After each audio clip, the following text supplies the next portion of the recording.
哎呦，人講飛咧，要緊啊嘛，準咯喎。người ta mà đang tẹo tại bắp bận luôn này đấy, bận luôn này, đó bận vậy là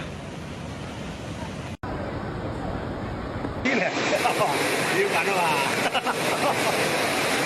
準咯喎。哎呦，這飛啊！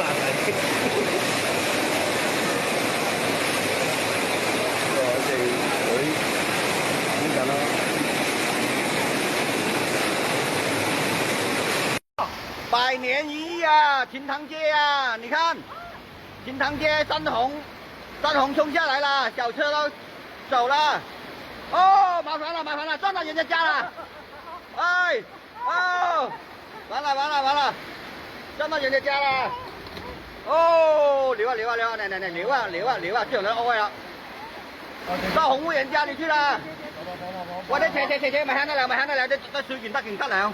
交咗算會哦，百年一遇啊！從來未有過啲情況啊！唉，我驚話邊周我係嘅，從來未有啲情況啊！神長街第一車啊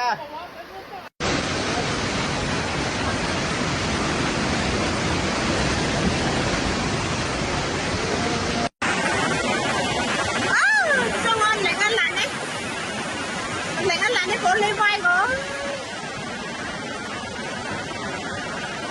ơi